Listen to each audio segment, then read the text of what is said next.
Capacitação sobre vendas e negociação com o Bruno e com a Isadora da DPS. Eu vou deixar eles se apresentarem um pouquinho de quem eles são, sobre a trajetória deles, e depois eles já vão para a apresentação. Baita. Pessoal, primeiro a gente quer começar agradecendo, né, o convite por estar aqui trazendo todo esse conteúdo para vocês. A gente está muito felizes mesmo, e como o Bruno bem trouxe, o nosso objetivo aqui é muito a gente trocar uma ideia. Nós não sabemos de tudo, o que a gente está trazendo aqui para vocês foi muito embasado em 3 livros que a gente leu. Então, o treinamento ele vai ser sobre o comercial. E como o comercial ele muda muito de empresa para empresa, de pessoa para pessoa, a gente espera que a gente possa construir muito juntos, assim, vocês trazendo as experiências de vocês, a gente trazendo as nossas experiências e a gente, enfim, aprendendo juntos. Os livros que a gente usou como base para construir esse treinamento foi Como Fazer Amigos e Influenciar Pessoas, o Spin e O Segredo do Lobo. E são livros muito bons, até a gente recomenda muito que vocês leiam. Mas, enfim, toda essa base teórica veio deles, mas as experiências são muito diferentes, então é isso. Tá, pessoal. Quem é a gente, então? Eu vou começar. Eu me chamo Bruno Guimarães, eu sou consultor da PS Júnior. Eu estou na empresa oficialmente há uns 7 meses, se a gente contar com o trainee. Claro, depois a gente pode disponibilizar os livros ou mandar o PDF também, pelo mesmo e-mail que vocês receberam isso, é bem tranquilo. Continuando, eu sou o Bruno, eu entrei na empresa há 7 meses, se contar o trainee fecha quase 1 aninho. A minha trajetória ela foi sempre bem voltada para o comercial, então dentro da PS Júnior a gente tem os nossos papéis, né, já que a gente está dentro de uma autogestão, eu fui buscando todos os papéis do comercial para ter uma linha bem reta, assim. Então, já fui SDR, hoje em dia eu sou o elo externo do comercial, que é quem, enfim, faz cuida dos papéis que estão ali dentro e eu criei a estratégia como um todo, né. Closer, então, é quem vai nas negociações, e Outbound, que é quem está cuidando de toda a prospecção ativa da empresa. E acho que é isso. Eu sou a Isabela, assim como o Bruno, eu também entrei faz 7 meses na empresa. Hoje, além de consultora, eu também sou closer, junto com o Bruno também, então nós somos responsáveis pelas negociações que a PS faz. E também eu sou diagnostica, que é a pessoa responsável pelas propostas, por bater as propostas, por validar as propostas. Diferente do Bruno, a minha caminhada ela foi mais voltada a projetos, é algo que me encanta mais, mas eu uni esse meu encanto por projetos com o comercial e hoje eu estou aqui junto com o Bruno para trazer esse treinamento. Um disclaimerzinho, pessoal. Antes de tudo, sintetizar, a gente comentou que o que serviu de base para o treinamento foram os 3 livros, então o Spin, Como Fazer Amigos e Influenciar Pessoas, e Os Segredos do Lobo. Não dá para sintetizar todo o conteúdo deles em uma apresentação só, cada livro daria muito tempo para a gente estar conversando, então a gente trouxe os principais pontos, aquilo que a gente realmente absorveu e leva para as negociações, e por isso eu reforço meu convite. Se vocês já leram sobre isso, tem algumas experiências, deram outras dicas, outros gatilhos que esses livros ensinam na parte de vendas, cara, traz pra gente depois o tempinho que a gente vai conversando, vai ser muito legal de ouvir. Mas então, a nossa agenda, tá? A gente elaborou para ser bem uma conversa mesmo e que a gente conseguisse abordar todos os pontos. Então, primeiro a gente vai estar falando quem é o vendedor. Quando a gente está falando quem é o vendedor, a gente se refere à linguagem corporal, os tons de voz, a administração de estado e depois algumas dicas legais de maneira que tu possa se comportar, jeito que tu pode estar falando com a pessoa, que caracterizam toda aquela aura de vendedor e como gerar mais credibilidade para ti como um vendedor, né? Lembrando que vendedor não é só aquela pessoa que efetivamente fecha o contrato, isso aqui entra para quem está fazendo a prospecção ativa, entra para quem, enfim, está indo na negociação de fato. Vendedor é todo mundo que está em qualquer uma das partes dessa caminhada. Depois a gente entra na negociação. A gente usou bem o modelo da PS, algumas EJs podem fazer diferentes, mas a gente sabe que a maioria das EJs funciona assim. Então, primeiramente, um mapeamento com quem a gente está conversando. Depois a gente fala um pouquinho sobre os 310 e a gente explica para vocês o que são isso, mas basicamente o alicerce que tu tem que usar enquanto está negociando, uma métrica que tu vai sempre estar olhando internamente, mas depois vocês conseguem, enfim, internalizar isso, fica bem fácil. Quando a gente chegar na hora vai ficar menos confuso, eu prometo. E depois a apresentação institucional, então, o que tu quer quando você está fazendo a tua apresentação institucional, o que você está buscando, as formas de estar montando ela para estar gerando o melhor resultado, o briefing, que está escrito errado, eu juro que eu mudei isso. Então, o que você está buscando no briefing, o que você está tentando tirar da pessoa, e por fim, a proposta, então, que parte da proposta, o que a gente está se preocupando quando a gente está montando uma proposta, como ter mais efetividade durante a proposta, o jeito que tu quer apresentar, o que tu quer reforçar, tudo isso a gente vai estar passando e, enfim, a gente não vai trazer pronto, então, a apresentação institucional totalmente montada, mas sim os macros, os pontos de atenção para o que vocês têm que estar olhando na hora de estar estruturando ela, de estar roteirizando. A gente vai falar um pouco mais sobre a importância do roteiro depois, mas é sempre importante lembrar que, cara, um bom vendedor é aquele que está seguindo o roteiro de uma maneira bem feita, né? O roteiro ele está aí para isso, ele não é algo para te prender, é algo para te permitir usar todos os gatilhos da melhor maneira possível. Enfim, essa parte também serve para quando vocês estiverem roteirizando tudo.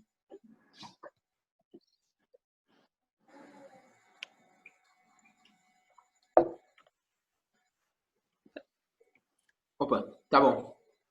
Mas beleza, a gente já bateu nessa primeira parte. Agora vamos lá. Quem é o vendedor e o que ele precisa ter, tá? Quando a gente está falando sobre o vendedor, muito mais do que quem ele é, a gente consegue falar sobre todas as principais características que ele precisa estar tendo. E agora a gente vai entrar um pouquinho mais nisso. Beleza, como o Bruno bem trouxe, um vendedor pode ter inúmeros pontos que faz com que a gente consiga trazer a confiança do lead. Então, esse é o nosso principal objetivo numa negociação como vendedor, é fazer com que o lead confie na gente. Então, ele precisa confiar em 3 pontos, que é na nossa empresa, no nosso produto e na pessoa que está negociando. E, por isso, existem muitos pontos que a gente pode incorporar como vendedor para que a gente consiga conquistar essa confiança. Uma delas é a linguagem corporal. Então, a linguagem corporal ela pode transmitir também inúmeros pontos, assim, é algo que nos auxilia sempre que a gente quer se expressar em alguma coisa. Então, seja numa venda, seja numa discussão, seja, enfim, em uma reunião, a linguagem corporal sempre auxilia com que a gente se destaque de alguma maneira. E, como vendedor, a linguagem corporal deve transmitir que a gente é afiado como um alfinete, então manter uma constância na fala, transmitir confiança na nossa fala, saber todas as respostas que o lead, todas as respostas das perguntas que o lead possa vir a perguntar. Então, é essa constância que a gente consegue ter na nossa fala, sem aquele mas, tudo isso ajuda muito com que o lead confie na pessoa que está falando.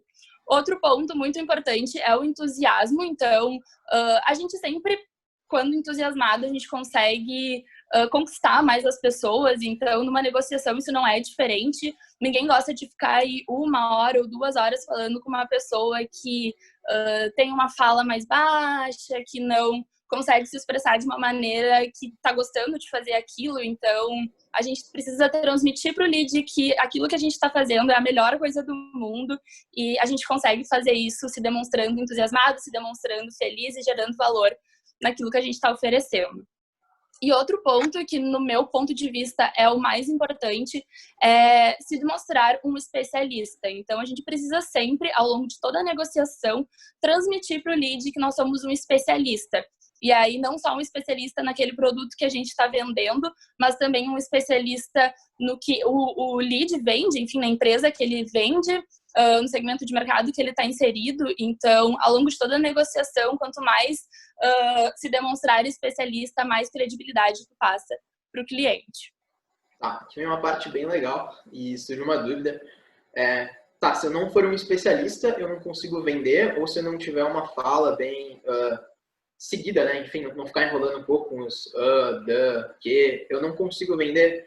Cara, não, assim, quando a gente está buscando isso, a gente pode fingir ser antes de necessariamente ser. Então, a parte de ser um especialista, tu não precisa necessariamente entender tudo sobre o teu produto antes de estar efetivamente no campo vendendo, mas é importante tu tentar repassar essa confiança. Então, primeiramente, te convencer de que tu consegue fazer isso e perder um pouco do medo, e depois demonstrar na tua própria linguagem corporal, no teu próprio tom de voz, que tu tem certeza do que tu está falando, que tu sabe o que é aquele produto, o que é aquela empresa. E quando a gente fala de especialista, a gente está falando de confiança, tá, pessoal? Então, pensa comigo.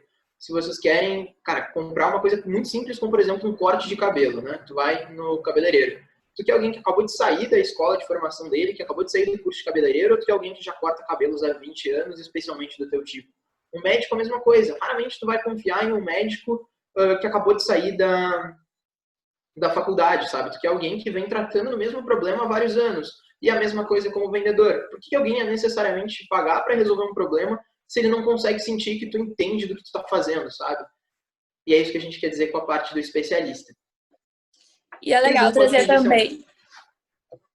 E é legal trazer também que muito por a gente estar num contexto de empresa júnior, é muito difícil a gente conseguir transparecer isso. Então, constantemente, assim, em negociações, os leads nos desafiam com algumas perguntas, sei lá, algumas perguntas meio óbvias, assim, só para ver se a gente sabe, para nos testar ao longo da negociação, e a gente ter tudo isso na ponta da língua e ter confiança na nossa resposta é muito importante, assim, também trazendo que para a gente ser um especialista, se mostrar um especialista exige muito mais esforço do que, por exemplo, para um médico ou para alguém que já está formado, enfim, numa empresa sênior. Tá. Fácil falar, difícil fazer. Como é que a gente transmite isso através da linguagem corporal? A gente compilou algumas dicas, existem muito mais, mas enfim, se vocês souberem alguma outra, manda no chat ou depois a gente conversa sobre isso. Mas essas são as principais. A primeira delas é a lei da congruência, tá? O que a lei da congruência fala? Cara, é basicamente sobre o teu visual e a tua postura como um todo antes da pessoa necessariamente falar contigo. Vou exemplificar. Quando a gente olha para um policial, a gente tem a imagem mental do policial na nossa cabeça e a gente reconhece ele por alguns traços. Então, ele está com o uniforme bem vestido, ele está com o uniforme bem passado, ele está usando o uniforme dele está limpo, o cabelo está bem cortado e ele está sem barba. A mesma coisa um bombeiro, por exemplo, um militar, um médico, tu vai ter a imagem dele com jaleco, com aparência bem cuidada. Isso também serve para um consultor, que é o que a maioria das pessoas são dentro de uma empresa júnior. Você tem que demonstrar visualmente a mensagem que tu quer transmitir. Então, por exemplo, tá com o cabelo bem cortado da mesma forma, tá com a barba bem aparada, se tu tem barba, se não tiver barba, enfim, com ela bem feita de todo jeito, né? Sem nenhum, sei lá, os pelinhos estranhos ali. Tá vestido de tal forma, então tá com a tua camiseta social, não tá com uma mochila pendurada nas costas, esse tipo de coisa. É um ponto de atenção que, assim, ele é óbvio, mas às vezes passa despercebido, é algo que tem que ser levado muito em conta. E muito pelo que a Isa já falou, a gente já tem todo o estigma de ser muito jovem, então a gente tem que tomar cuidado com a mensagem que a gente quer transmitir e ela começa com o visual. Né? Eu, por exemplo, estou de jaqueta de couro e touca agora. Já seria errado eu estar indo conversar com um lead assim, porque gera uma incongruência na minha própria imagem. Né? Eu sou um vendedor, eu quero me mostrar um especialista, mas eu não estou vestido dessa forma, eu não estou apresentado dessa forma, isso não faz sentido. E o que tu quer estabelecer durante toda a venda é confiança, é conexão. Qualquer ponto de desconfiança que tu crie com uma pessoa já vai desvalorizar o teu produto, a tua empresa e tu mesmo como um vendedor. E uma coisa importante, tá? As pessoas, apesar da gente falar que a gente não julga um livro pela capa, que isso é errado, os teus pais te ensinaram isso, tu repete isso várias vezes, todo mundo faz isso o tempo inteiro, é normal, e o tempo que tu cria um conceito sobre uma pessoa é de 4 segundos, tá? Então, sendo que esses 4, boa parte deles se passa antes mesmo de tocar a primeira palavra, e por isso é importante que tu sempre preste atenção na tua aparência como um todo, para respeitar a lei da congruência, e que esses 4 segundos sejam bem valorizados, a pessoa consiga entender a mensagem e comece a te levar a sério. Mas beleza, a gente está se aproximando da pessoa, o nosso visual está de ok, eles já estão nos levando a sério sobre isso. Outro ponto importante é a posição de esquina. O que é a posição de esquina? É tu ficar lateralizado com a pessoa para que vocês não entrem em uma situação de conflito. Mas essa parte é legal, que varia de acordo com o sexo. Então, assim, se forem sexos opostos, ficar em uma posição de conflito, ficar encarando o outro é normal e até melhor para situações de influência e persuasão. Mas, se são sexos iguais, a posição de esquina ela acaba evitando um pouco o confronto, te coloca em um certo pé de igualdade e permite que tu tenha um melhor relacionamento. Aí vem a pergunta, cara, como é que eu vou fazer isso se a maioria das negociações a gente toca lá sentado, não faz sentido eu entrar numa posição de esquina, eu não vou arrastar a cadeirinha pro lado onde o lead está sentado e começar a mostrar a minha empresa, mostrar o meu produto ali com ele. Para isso, só mudar o foco, né? Então, continua sentado em uma posição diferente para ele, nessa posição de conflito, só que pega o notebook, por exemplo, que está a tua apresentação e deixa lateralizado, vocês ficam em paralelo e tem um foco em comum. Isso torna a situação um pouquinho mais amena. Ok. Ele já nos viu de longe, a gente já está em uma posição de esquina, conforme a gente se aproximou, é sempre importante a gente lembrar da bolha espacial. A bolha espacial é basicamente o limite que a pessoa tem que respeitar para que ela acabe não se tornando aquela pessoa repulsiva, aquela pessoa que chega perto demais. Isso varia de cultura para cultura, tá, pessoal? Então, em uma cultura oriental, é mais comum tu te aproximar mais, é até um sinal de respeito, mas na nossa ocidental não é, então se mantém uns 80 centímetros longe da pessoa, senão tu acaba se tornando aquele vendedor cuspidor, que chega perto demais, que fica cuspindo na pessoa enquanto está falando. Isso é péssimo, quebra a tua credibilidade, então, ok, a gente já foi visto de longe, já se aproximou na posição de esquina, sempre lembra dos 80 centímetros para não estar muito próximo da pessoa. Aí agora a gente entra no primeiro toque, então quando a pessoa vai te cumprimentar, e para isso a gente usa equivalência, tá? Isso é em relação a qualquer toque e também em qualquer postura do teu corpo. Olha para a pessoa, sente ela, se ela aplicou uma força grande quando ela está apertando a tua mão, devolve, mas na mesma equivalência para não entrar em uma espécie de competiçãozinha, ou deixar a tua mão mole demais, isso acabar passando por, enfim, não ter uma certa firmeza, toque nos ombros, esse tipo de coisa. Claro, tu não vai ficar tocando no Lídio o tempo inteiro, tu vai estar invadindo o espaço dele muito mais do que tu deve, mas sempre tenta demonstrar uma equivalência em relação aos toques, em relação a como ele está te tratando, quando ele está, de certa forma, invadindo o teu espaço pessoal, para que a conexão seja estabelecida dessa forma. A gente sente mais confortável com uma pessoa que age de uma maneira parecida com a gente, e isso envolve muito com a pressão dos toques que tu tem em uma pessoa. Depois disso, contato visual. Então, é sempre importante manter contato visual, isso é bem óbvio, mas o quanto, tá? 70%, isso a gente tirou dos segredos do lobo, tá? 70% é o ideal que tu vai manter o contato visual com uma pessoa, ou seja, se tu ficar esquivo o tempo inteiro, tu tá perdendo confiança, parece que tu não é capaz de realmente executar aquilo que tu tá falando, porque tu não consegue nem te manter focado na pessoa. E o mesmo vale para se tu ficar encarando demais, isso é bizarro, bem estranho. Então, 70% é o ideal. Como a gente calcula isso? A gente não calcula, ia ser uma mão do caramba, mas para isso é a mesma coisa. Tá na apresentação institucional, olha para o slide, fala um pouco olhando para o slide, depois retoma e volta a olhar nos olhos da pessoa de maneira que tu consiga passar toda a tua credibilidade. Isso é fundamentalmente importante quando a gente está tratando, enfim, da negociação como um todo, mas especialmente das primeiras impressões. Acompanhar e liderar, passa um pouco sobre a equivalência, mas também sobre o espelhamento, que é tu entrar no ritmo da pessoa para te conseguir seguir da mesma forma que dela. Então, se a pessoa é muito agitada, cara, tu quebra essa conexão se tu chegar nela de uma maneira calma demais. Se a pessoa é calma demais, tu não vai chegar super agitado na sala dela.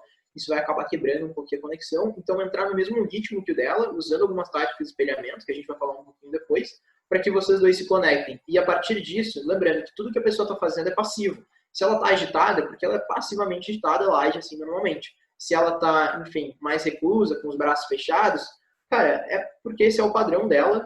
Só que tu não, tu está fazendo de uma maneira ativa. Então, quando vocês já se conectarem, começa a liderar, começa a se demonstrar um pouco mais exaltado, um pouco mais animado, para a pessoa entrar no mesmo espírito. Se vocês dois estão com braços cruzados e já estão se espelhando, descruza os braços, para, enfim, tentar colocar vocês no melhor clima possível para aquela negociação estar acontecendo. Vocês dois estão animados com aquela ideia. Tu é um amigo, tu está resolvendo um problema, ela está animada pela resolução do problema, e por isso a gente acompanha e depois lidera o sentimento, os gestos que a pessoa está fazendo. Isso vem através do espelhamento. Então, tu repetir as ações da pessoa, por exemplo, ela está com os braços cruzados assim, os dedos cruzados assim, tu cruza também. Claro, não no mesmo ritmo que dela, é igualmente estranho. Então, se ela fizer isso aqui, tu não vai correr e fazer igual. Se ela cruzar os braços, tu não vai correr e cruzar igual.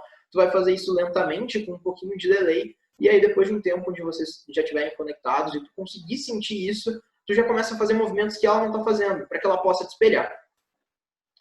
E por último, a escutativa. É muito importante que vocês demonstrem que estão escutando de fato a pessoa. Isso vai passar por todos os detalhes. Vocês estarem conectados, estar olhando no olho dela, mas a parte importante é que você também consiga demonstrar isso fisicamente. Então sempre se lembra, se tu não estiver fazendo isso, e eu tinha um pouquinho esse problema de estar com uma expressão muito neutra, eu estava de fato ouvindo a pessoa, mas eu não demonstrava isso, eu estava parado olhando para ela. Se inclina um pouco para frente, começa a anuir um pouquinho, e tu faz, sim, pende a cabeça um pouquinho para o lado, faz um negocinho com a sobrancelha e fica sentindo enquanto ela está falando, para ela sentir que a mensagem dela está sendo ouvida, que tua atenção total está sendo focada na pessoa e ela, de certa forma, é bem especial. Isso dá mais liberdade para ela poder estar falando. vocês já estabeleceram uma conexão porque tu sentiu todos esses passos, então ela já está se sentindo conectada e também respeitada por ti, né? É alguém que ela pode abrir todas as dores porque tu está ouvindo, tu está te importando com isso. E falei demais, meu Deus. Show, beleza. Vimos que a linguagem corporal é extremamente importante, vimos que existem muitos pontos que a gente pode adaptar nas nossas negociações para que a gente consiga transmitir mais confiança, transmitir mais credibilidade, enfim. E tom de voz é outra coisa que é muito essencial para que a gente consiga prender a atenção do lead. Então, se a gente fica falando num tom baixo, é muito aquela questão do entusiasmo também. O tom de voz é muito importante porque é através dele que a gente está se comunicando, que a gente está transmitindo a nossa mensagem. E é também através dele que existe essa conexão com o lead.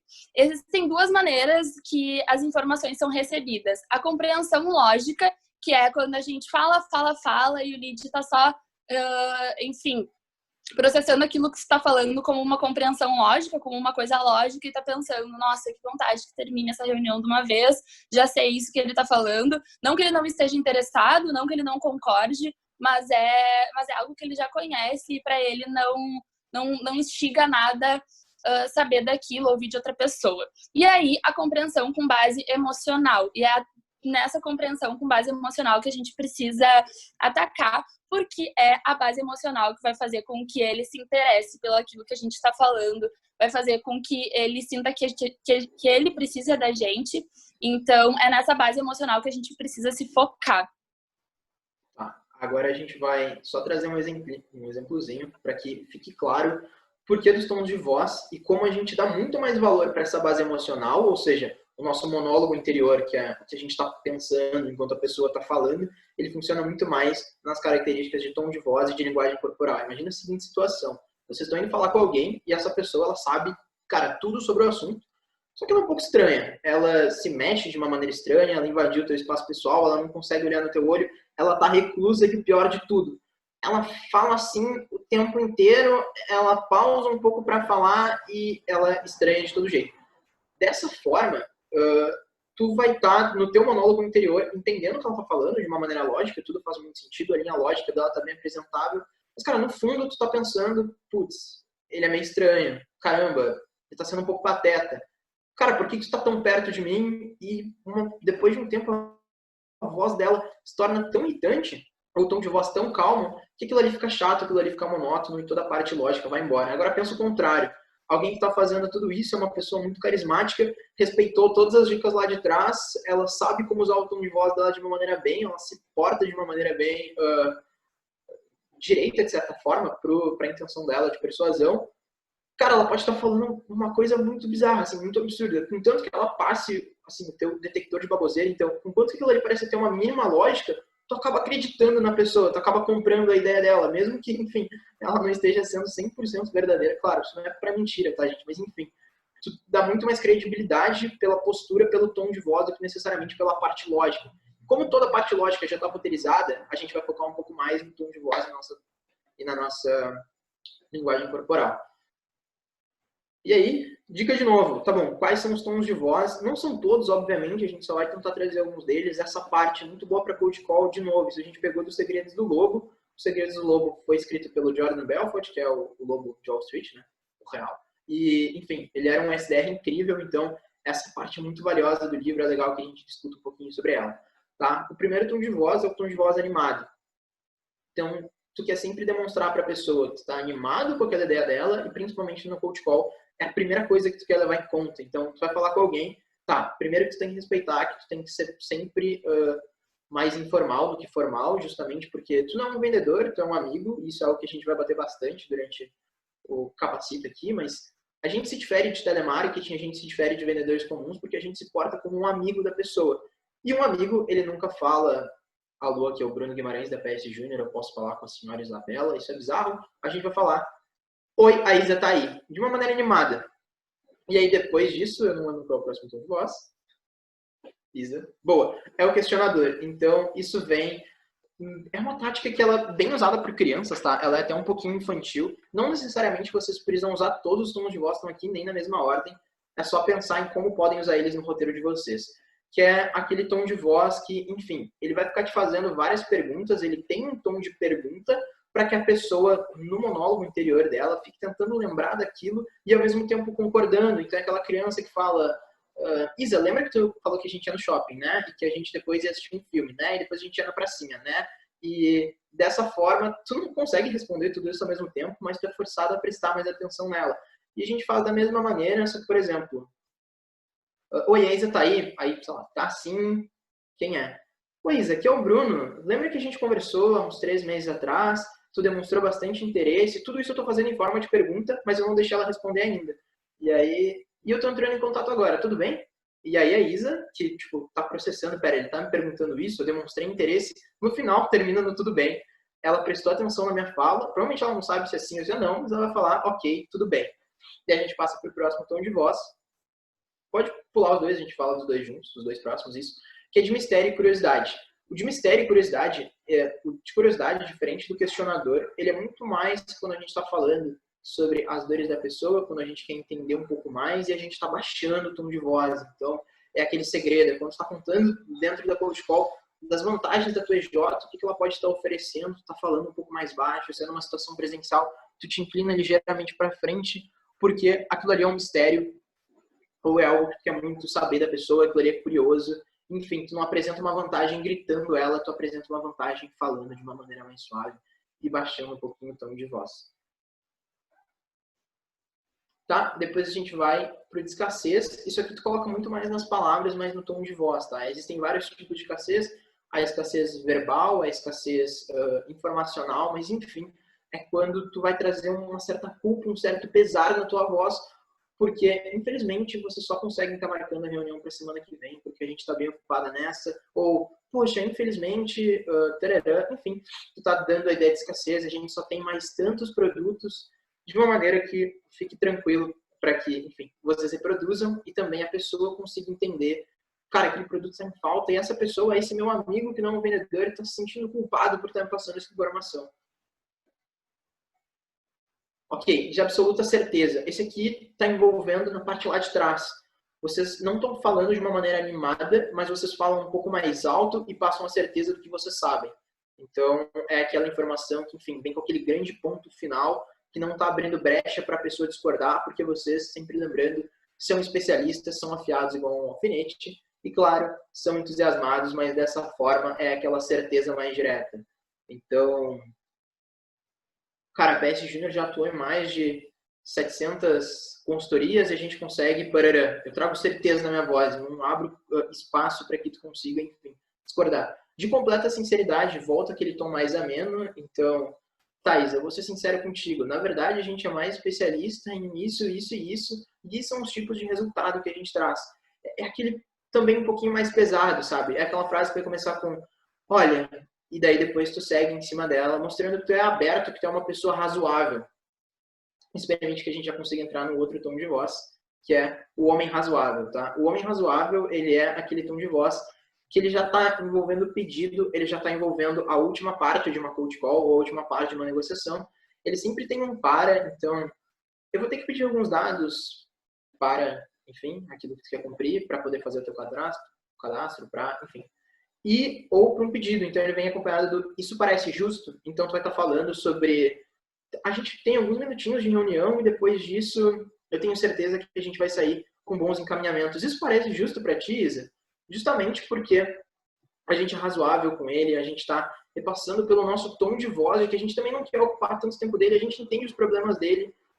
E por um dos últimos a gente fala do tom hipotético, esse leva quase que um certo deboche, então, tipo, tá, Isa, hipoteticamente falando, se a gente não conseguir trazer o resultado de 100%, só 60% tu já consegue ter um aumento no teu faturamento de tanto. Enfim, ele carrega um certo deboche na voz, ela fica um pouquinho mais fina. Se for presencial, falando um pouco sobre linguagem corporal, é aquela que tu olha para cima, como se estivesse só imaginando uma situação hipotética para fazer com que a pessoa imagine contigo. Isso também entra na tática de caminhar sobre o futuro, mas a gente fala melhor na negociação. E depois, a insinuação de obviedade, esse sim, ele é bem um tom mais debochado, claro que tu não quer ofender necessariamente uma pessoa, mas é aquele tom que tu impõe para que, cara, Se a pessoa discordar de ti, ela vai estar parecendo meio bobinha, sabe? Meio ingênua. Então, tu vai falar para ela sobre... Enfim, só falando sobre dados, por exemplo, tu vai conseguir transmitir essa mensagem de que é muito óbvio que se ela não... se ela fechar esse contrato contigo, as vantagens são muito claras, vai dar tudo muito certo. Tipo, cara, como é que tu não tá enxergando isso? E aí, é esse tom que tu quer transmitir, é essa mensagem que tu quer transmitir, justamente para que tu consiga já quebrar as futuras objeções quando tu estiver falando com isso. E por fim, eu sinto seu desconforto. Está escrito assim no livro, eu honestamente não sei como sintetizar essa parte, mas eu colocaria como aquele tom mais empático. Então tu reduz a voz, tu pela primeira vez não tá afiado como um alfinete, tu tá na verdade travando um pouquinho mais, porque tu vai falar: sim, eu entendo, isso acontece com a maioria dos nossos clientes, é realmente uma pena, mas voltou a ser animado, olha só as vantagens que tu tem em relação ao meu serviço. Esses são os principais tons. É legal quando a gente consegue incorporar ele no nosso roteiro de cold call e treinar a equipe para estarem fazendo isso, e uma vez que isso começa a sair naturalmente, cara, fica muito mais fácil, porque tu não só tá conversando com a pessoa da maneira lógica, então faz sentido ela tá tendo a reunião contigo pelas vantagens que tu tá trazendo, mas também tu tá conversando com aquele monólogo interior dela, tu tá conseguindo conduzir o ritmo da conversa e dando mais credibilidade para o que tu tá falando. Bacana, conseguimos ver com o Bruno que existem muitos pontos que um vendedor precisa ter. E outro ponto que um vendedor precisa ter é a administração de estado. Então, para a gente conseguir transmitir todo esse tom de voz, todo esse tom de desconforto, de confiança, de empatia com o cliente, a gente precisa também ter propriamente uma administração de estado, se mostrar confiante, se mostrar empático e conseguir estar assim em todas as negociações que a gente tiver. Então, para vender, a gente precisa estar no nosso melhor estado de espírito e, infelizmente, não é assim naturalmente todas as vezes, todas as negociações que a gente vai. E aí, como estado de espírito, a gente traz realmente essa confiança, essa sensação de que eu sei o que eu estou vendendo, eu vou vender, eu consigo fazer isso, o meu produto é o melhor produto, então sempre estar confiando naquilo que tu está fazendo, confiando em si mesma, se trazendo como um campeão pro lead. E não é sempre que a gente está assim, muitas vezes a gente não se sente confiante com a gente mesmo. Eu, principalmente, sou uma pessoa que cada negociação eu tô de uma maneira.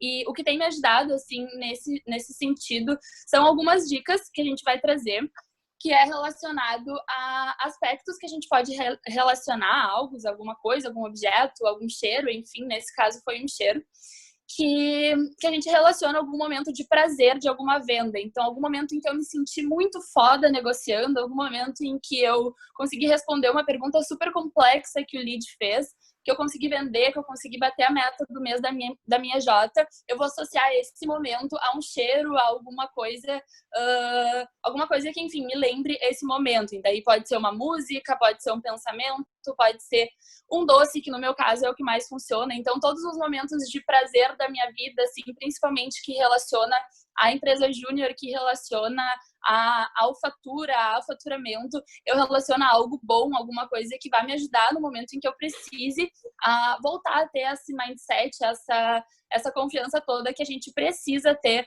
para fazer uma negociação. Então, ter uma administração de estado é muito importante para qualquer negociação e é muito legal a gente saber conciliar esse sentimento de confiança com alguma outra coisa. Imaginem isso dessa seguinte forma, tá?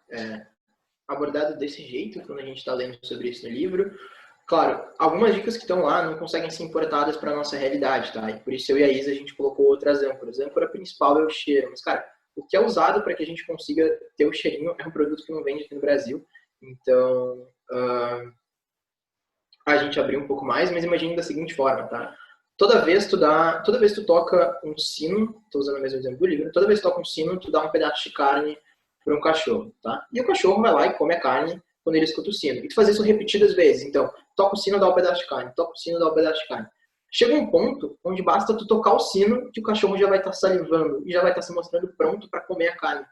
Não necessariamente que exista alguma carne. E é a mesma coisa. Então, teve um momento foda, come esse mesmo doce, escuta essa mesma música e vai fazendo isso até tu te viciar. tu vai chegar a um ponto onde só comer aquele doce te lembra de todos os momentos fodas que tu já passou, de todo vendedor incrível que tu já foi até agora, e beleza, tá na hora de vender. Tu consegue, tu tá motivado, tu administrou o teu estado para estar pronto para estar fazendo isso. Agora, algumas dicas. Essas vêm do livro Como Fazer Amigos e Influenciar Pessoas.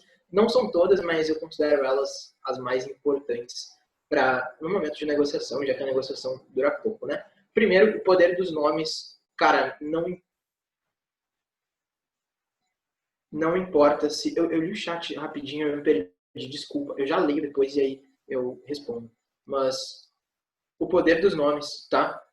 O nome mais doce para alguém é o seu próprio nome, então não importa se teu nome é um nome simples, como, sei lá, Bruno e Isabela, ou se ele é Klebs Clayson, não sei. O teu nome é a parte mais, a palavra mais doce que tu pode estar escutando, ele é a síntese do teu ser, e é sempre importante a gente estar trazendo o nome da pessoa durante a cold call, durante a negociação, para que a gente consiga criar cada vez mais conexão com ela. Então tu vai lembrar de chamá-la várias vezes pelo nome, quebrar a impessoalidade, isso funciona muito bem quando tu não conhece a pessoa, né? Então, é a primeira apresentação, ela te falou o nome dela, tu está fazendo questão de relembrar. E também é uma dica muito importante, tu sempre lembrar o nome de todo mundo, enfim. O quão é significativo quando tu conversou com uma pessoa 3 semanas atrás, vocês nunca mais se viram, aquele ali tinha sido o primeiro encontro, e tu relembra o nome dela depois. Cara, isso te faz sentir importante, a pessoa parece que ela deu muito mais atenção para ti do que às vezes tu acabou dando para ela. Tu cria uma conexão com essa pessoa, tu vê ela de uma maneira mais receptiva, e um vendedor, ele sempre tem que ter esse acervo de nomes gigantescos. Incentiva a fala, então, como vendedor, tu não quer estar falando tanto, tu quer mais estar incentivando, isso vem desde a tua linguagem corporal até as perguntas que tu faz para que a pessoa fale cada vez mais, fale do que interessa a ela. Então, quanto mais ela estiver, enfim, conversando contigo, se abrindo contigo, maior é a conexão que vocês estão criando. Tu quer, toda vez que for a tua oportunidade de falar, traz em forma de pergunta, de uma maneira que tu não está só de uma apresentação expositiva, como nesse caso eu estou fazendo aqui, mas sim só perguntando para que o lead ele possa ir falando. Isso também serve para relações interpessoais, fora de vendas. Então, cara, se tu incentivar uma pessoa a falar, ela vai gostar mais de ti, porque ela está falando do assunto que ela gosta, ela está se abrindo mais, ela vai se sentir mais completa, e todo mundo adora falar. Então, outra dica é o poder do sim, tá? O poder do sim é porque a palavra sim, tanto quanto a palavra não, eles têm muito mais força psicológica do que a palavra batata, por exemplo. Então, os meus exemplos, eles estão péssimos. Eu só tenho o ponto que eu vejo quando eles são muito ruins é a cara da Isa, que ela fica rindo. Mas, enfim, o sim, ele tem uma força maior, justamente porque quando a gente fala não, a gente acaba se fechando um pouco mais para as ideias posteriores, o que é o contrário do sim. Então, sempre quando tu estiver numa cold call, uma primeira negociação, uma primeira resposta que tu quer arrancar é sempre sim. Por exemplo, a gente normalmente manda e-mail para as pessoas e a gente pergunta se elas leram quando a gente está na primeira cold call. Eu pessoalmente acho isso um pouco errado, porque a chance dele ter lido é pequena, a primeira resposta dele vai ser não, então isso já cria toda a reação negativa para ele se mostrar mais fechado. Por isso, tu vai falar que tu mandou e-mail, mas a tua primeira pergunta vai ser tudo bem? Para que a pessoa responda sim, tá tudo bem. E tu sempre quer estar levando sim das pessoas, às vezes até com perguntas um pouco óbvias, mas ele vai respondendo sim, sim, sim, sim, sim, até vocês finalmente fecharem a venda. A outra é o poder das perguntas, também vai sobre incentivar a fala. Quando a gente está falando em vender, a gente vai entrar um pouco mais no spin, mas é sobre, cara, gerar implicações, fazer com que as pessoas sintam que a ideia que tu apresentou para ela, que as vantagens que tu apresentou para elas vieram delas mesmas, que aquilo foi uma conclusão que ela tirou, e isso tu vai usar sempre em formato de pergunta. Então, como vendedor, tu tem que estar sempre perguntando mais e entender que o teu papel ali é conduzir o raciocínio da pessoa através de perguntas e não de afirmações. E por fim, você é um amigão, você não é um vendedor. Então, o que vai te diferenciar de um telemarketing, de uma pessoa que só quer ganhar comissão em cima disso? E beleza, a gente é de empresa júnior, a gente não ganha comissão, mas alguns leads não sabem disso, e mesmo que tu fale, eles vão estar ignorando. Então, o aspecto do vendedor sempre parece aquela pessoa que está querendo tirar dinheiro, aquela pessoa mais esperta. Cara, é justamente o contrário que tu tem que fazer se tu quiser vender mais. Tu é um amigo da pessoa. Então, quando vocês estiverem falando sobre o preço, é vocês dois contra o financeiro da empresa. Se ela viu algum problema no projeto que tu desenhou para ela, beleza, tu vai tentar consertar isso, porque tu é um amigão dela. E pode ser que tu mesmo que criou esse projeto e, cara, às vezes não tem nenhum erro ali, mas tu não quer estar combatendo essas objeções, sabe? tu é um amigão, tu vai resolver, vocês dois estão juntos para que ela comece a faturar mais, para que ela resolva a dor de cabeça dela e ela confia em ti. Então, sempre se coloca dessa forma, sempre se imagina dessa forma, e por isso eu vou bater nessa tecla de novo, que é legal a impessoalidade, é legal a gente estar sempre chamando a pessoa pelo nome, a gente não quer criar a distância dela, a gente quer criar a segurança de que a gente é um amigo e que por isso ela pode estar comprando da gente sem o menor pesar. E a gente é amigo de verdade, a gente não está enganando ninguém, nosso serviço é bom. E eu acho que, no meu caso, assim, a maior dica que começou a funcionar para mim, porque todas essas coisas teóricas, todas essas coisas técnicas, elas existem, elas auxiliam muito, mas no meu caso, assim, e aí como eu disse lá no início, depende de vendedor para vendedor, de pessoa para pessoa, depende de EJ para EJ, mas no meu caso, o que mais funcionou, assim, na verdade, em tudo que eu faço é a naturalidade. Então, a maneira como tu vai trazer os teus pontos, a maneira como tu vai falar, precisa ser de uma maneira natural, sabe? Tu não pode estar fazendo aquilo forçado e porque o lead vai perceber isso. Então, saber tudo isso de uma maneira natural, vocês não precisam necessariamente conseguir fazer todos aqueles pontos, mas sim aquilo que vocês conseguem, aquilo que vocês sabem, e óbvio, dá para estudar. O Bruno é uma pessoa exemplo para isso, assim, ele é a pessoa que mais consegue absorver todos esses pontos e colocar em prática. Para mim é extremamente difícil, eu sou zero, assim, eu sou muito mais na pessoalidade, muito mais na fala, muito mais na naturalidade, assim, tipo... Então, não fiquem ansiosos, tipo, existe muito disso, tem umas pessoas que conseguem absorver e colocar muito em prática, que é o caso do Bruno, mas existe uma pessoa que nem eu, que é mais simplista e que consegue também vender um projeto, tipo, sendo assim. Mas é legal trazer essa dica da naturalidade porque funciona. E esse foi o tom de completa sinceridade sendo mostrado ao vivo. Eu disse, esse foi o tom de completa sinceridade sendo mostrado ao vivo. Né? Exato. Exato. E aí, entrando um pouco mais...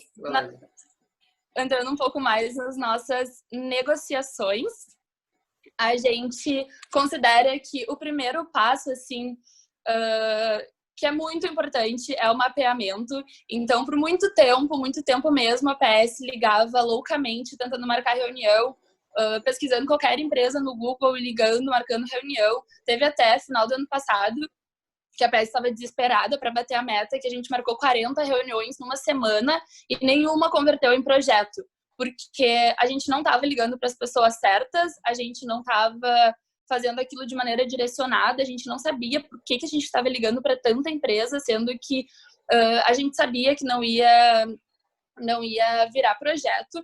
Então, por isso que o mapeamento é algo muito importante.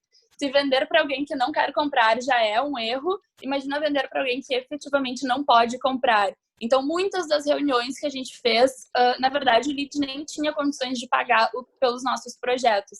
Então, não faz nenhum sentido a gente perder todo esse tempo, toda a capacidade produtiva de alguém fazendo reuniões loucamente para pessoas que nem podem comprar os nossos projetos. Então, por isso a gente traz a importância desse mapeamento. E aí, ter uma ICP, ter as empresas certas para a gente ligar para cada escopo de projeto que a gente vende é muito importante. Leads mais qualificados, então, qualificar os leads antes de fazer qualquer reunião, fechar qualquer projeto, assim, principalmente os leads que vêm de maneira passiva.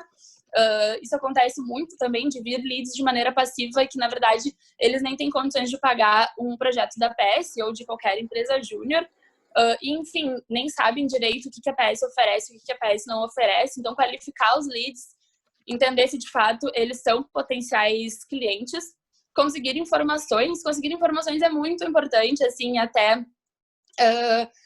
a gente contratou uma empresa para fazer isso pra gente. Tipo, eles fazem todo o mapeamento, eles nos mandam as empresas pra gente ligar, então eles já são qualificados. Mas no caso de EJs que não têm uma empresa para fazer isso, a PS sempre fez, então dá muito certo. Ir atrás de muita informação sobre aquela empresa. O principal ponto, assim, pra gente conseguir converter uma ligação em reunião é conseguir falar com o tomador de decisão, e para conseguir falar com o tomador de decisão vem muitas etapas, tipo, muitas objeções mesmo. Então, quanto mais informação a gente tiver sobre aquele tomador de decisão, mais a gente vai conseguir contatar com ele, ou quanto mais informações sobre a empresa, mais confiança a gente vai poder trazer na fala na hora da negociação, na hora da ligação. Então, tudo isso é muito importante. Tá, legal. Uma dica que é bem top, Isa, se tu conseguir voltar ali rapidinho no outro slide, é sobre conseguir informações e como a gente faz isso se a gente não comprou uma lista, tá? Tem uma manhãzinha, assim, não sei quais idiotas já usam, se não usam, fica a dica, que é, tu tá fazendo teu mapeamento, normalmente pelo Google, se não tem nenhum serviço mais habilitado para isso. Cara, achou a empresa que tu imagina que é o fit da tua EJ? Tá dentro do ISP de vocês, tá tudo certinho? Pega essa empresa, toca no Google, coloca o nome dela, mais CNPJ, aí tu vai entrar em um site qualquer, pega o CNPJ da empresa e depois procura o site cnpj.biz, esse site é muito bom, e coloca o CNPJ da empresa lá e vai no quadro societário. Então tu já vai saber quem são os sócios da empresa, e isso facilita muito em conseguir informação, e principalmente quando tu está passando isso para o teu SDR, né, para a pessoa que está ligando, porque ele já vai ligar chamando pelo nome da pessoa. Então, lá, quadro societário tem o Mário, Augusto e não sei quem. Ele já vai ligar perguntando pelo Mário, sabe? E se ele seguiu as dicas passadas, ele vai entrar da maneira mais animada, mais informal possível. Ele parece que é um amigo.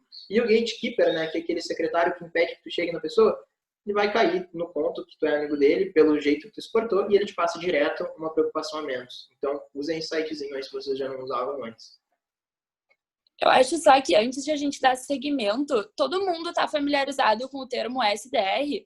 Se não tiverem, falem, porque é super normal. A PS está familiarizado porque a gente é dividido em papéis, né? Então, não. Tá, legal. Tá, beleza. Beleza. Então, assim, vou trazer bem rapidinho, assim, SDR é a pessoa responsável por ligar. Então, é aquela pessoa que aparece nos filmes ligando muito, tentando marcar reunião, tentando vender por ligação. Então, dentro da PS, a gente tem os SDRs da passiva e os SDRs da ativa. Da passiva são aqueles responsáveis pela qualificação dos leads que chegam até nós. Então, seja pelo site, seja pelo Instagram, seja por ligação, é a pessoa responsável por atender essas pessoas, mandar mensagem, ligar, enfim, para essas pessoas interessadas em um projeto da PS e qualificar essas pessoas para ver se, de fato, elas faz sentido a gente trabalhar com elas. E aí tem o SDR da ativa, que é essa pessoa, que vai ser essa pessoa responsável por todo esse mapeamento, que vai fazer as ligações. Normalmente, pelo menos na PS, são 3 consultores que fazem esse papel. Então, eles mapeiam, eles definiram o ISP junto com o elo externo, no nosso caso, que é responsável pela estratégia, criaram uma lista e ligam muito para conseguir marcar uma reunião. E aí depois o closer, que no caso é eu e o Bruno, a gente vai até a negociação, até a reunião e tenta vender o projeto. Daí faz o briefing, o diagnóstico, faz a apresentação de proposta. Ficou claro? Eu expliquei bem breve, assim. Mas fale, senão a gente pode abrir mais esse leque. Lembrando, tá, pessoal, que a gente não teve a transiçãozinha, e aí, enfim, a gente teve a transição, mas a gente passou muito rápido. A gente já falou quem é o vendedor, então, ok, a gente terminou as características lá, agora a gente está falando do processo comercial mesmo. Então, ainda vão ter algumas diquinhas, mas aqui é mais sobre o processo comercial, como a gente toca na PS e como começou a dar mais resultado para a gente, tá? Por isso a gente começou a falar de mapeamento, enfim. Isso. Ok.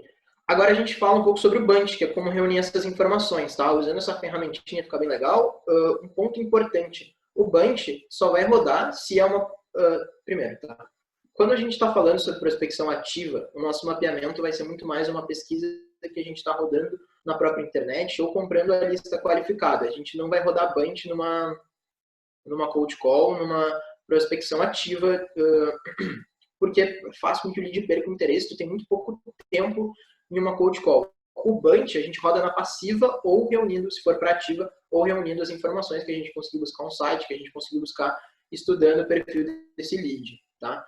Então, vamos supor que ele fez uma ligação ativa, a gente precisa levantar as informações para passar para o closer e especialmente filtrar isso, tá? E uma coisa que é importante, fica uma dica para para a EJ de vocês. Eu não sei se nas EJs de vocês todo mundo negocia, todo mundo liga, mas algo que começou a dar bastante resultado na PSG é justamente a especialização, tá? Então, a gente conseguir colocar pessoas que só ligam ativamente, pessoas que só ligam passivamente, que vão estar rodando esse bunch, e pessoas que só vão nas negociações de fato. Isso permitiu com que a gente conseguisse ter mais resultado, porque aumenta a taxa de conversão, né? Isa, pode passar que a gente abre o bunch. Isso, bunch é budget, authority, necessity e timeline. Necessity está escrito errado também, tem um Y no final. Erro meu de novo. Enfim, tu tem que buscar esses seguintes pontos. Então, o orçamento da pessoa, quanto ela tem para gastar, e essa já é a primeira barreira de qualificação. Cara, se ela tem um projeto que ela pretende só gastar 10 mil em todo o projeto e o ticket médio da tua empresa júnior é 6, já é alguém desqualificado, entendeu? Tu não vai estar, se é uma passiva, tu não vai estar tocando essa reunião para frente, não é o fit da tua empresa, não faz sentido tu estar enviando um negociador para ir falar com essa pessoa. Authority, então, com quem tu está falando, está realmente falando com o tomador de decisão. Quem são os tomadores de decisão? Isso já tem que estar bem estrinchado para que a pessoa sempre esteja se referindo para a pessoa certa, né? Se não é perda de tempo, é retrabalho e às vezes a mensagem não é passada da melhor maneira. A necessidade, o que a pessoa quer resolver, a forma que ela quer resolver, as dores que ela sente em relação ao problema. E por fim, o tempo. Então, em quanto tempo ela quer resolver isso, e tendo isso bem mapeado e passado para a pessoa que está negociando, cara, primeiro, né, permite com que a gente saiba o quanto ela pode gastar para estar estruturando o projeto, tá falando com a pessoa certa, tá sabendo em qual dor a gente gera as implicações necessárias, e o tempo de resolução permite alguns gatilhos de escassez que a gente consegue trabalhar em cima da pessoa. Isso é mais para busca de informação, é mais para mapeamento. Dentro do nosso processo, a gente ainda não está lidando, a menos que seja passiva, né? A menos que a gente tenha recebido esse cliente. Aí não tem a parte de mapeamento, a gente só liga para a pessoa, roda o bunch para depois passar para o nosso negociador. Qualquer dúvida, pessoal, se eu estiver falando muito rápido sobre essa parte do processo, podem perguntar no chat, a gente está lendo. Baita. E também, assim, tipo, trazendo que o bunch, ele é utilizado, se necessário, na empresa júnior, né? Tipo, no caso da PS foi necessário porque a gente se viu fazendo muitas negociações que eram claramente desqualificadas porque não fazia sentido de acordo com esses critérios. Mas, claro que se não fizer sentido, se as passivas que chegam até a empresa júnior de vocês for já direto, já for direcionado, não precisa rodar isso. Tipo, como a PS é uma empresa júnior vinculada à escola de administração, a gente tem uma gama muito grande de produtos, assim, enfim, tudo vinculado à gestão. Tem pessoas que chegam até nós pedindo ajuda e, tipo, tem coisas que a PS não dá. Por exemplo, sei lá, treinamento não sei, tipo coach. Tem pessoas que chegam na PS querendo isso, treinamento para os funcionários, assim. Então, tipo, claro, filtrem as coisas que faz sentido para a EJ de vocês, de tudo que a gente está falando. E, de novo, como o Bruno falou, qualquer dúvida, nos perguntem. Parem e perguntem, porque é esse o objetivo, como a gente falou lá no início. Mas, enfim, dando seguimento. Agora a gente vai entrar nos 3-10. Então, toda negociação a gente precisa de 3-10, tá? Os 3-10 é uma metodologia derivada do sistema de linha reta do Jordan, que foi a pessoa que escreveu o livro O Segredo do Lobo. Isso, né, Bruno? Isso. Me corrija se eu estiver errado. Não, tá certíssimo. Beleza. Esses 3-10, eles são muito importantes. Eu lembro que lá no início, quando eu fui na minha primeira reunião, o Nilo, que era a pessoa que estava indo comigo, que era o closer da época, me falou que eu tinha que me concentrar nisso. E aí, todas as reuniões até hoje, tipo, eu penso nisso. Eu acho que de todo esse treinamento é a coisa que eu mais consigo enxergar, que eu tento colocar na prática, assim. Então, é muito bom mesmo, assim. E a gente precisa de 3-10 nas nossas negociações, que é o produto, o vendedor e a empresa. Foi aquilo que eu falei lá no início. O lead, ele precisa confiar no produto, ele precisa querer o nosso produto, ele precisa confiar muito no vendedor, então todo cliente precisa confiar em mim, e para isso tem toda aquela questão da linguagem corporal, toda a questão do tom de voz, da administração de estado. A gente precisa que ele confie na gente, porque a gente representa a empresa para ele. E a empresa, então, ali na nossa apresentação institucional, na primeira reunião, no momento em que a gente apresenta a empresa, é muito importante que ele goste daquilo que ele está vendo, que ele admire aquilo. Então, a gente precisa de 10 nesses 3 pontos.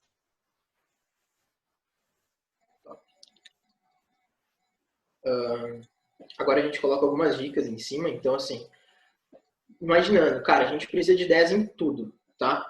Como a gente faz para ter 10 em todos esses pontos. E importante, tá? A gente busca, na verdade, eu me expressei errado. A gente busca o 10 em tudo, a gente não precisa. Existem vendedores que são mais fáceis, existem compradores que são mais fáceis de serem lidados, então um 7, um 8 e um 9 já é o suficiente para ele estar comprando o seu produto. Às vezes um 7, 7, 7, às vezes um 9, enfim. Por aí vai, combinações que vocês quiserem em cima desses números, mas nem todo vendedor vai precisar de 10, inclusive muitos poucos compradores vão precisar ter 10 em tudo, mas a gente está sempre buscando isso. Por exemplo, se alguém mais fácil de ser levado em uma compra, então muito difícil eu vou precisar de 10, 10, 10 para estar comprando alguma coisa. Mas é bom vocês terem isso em mente.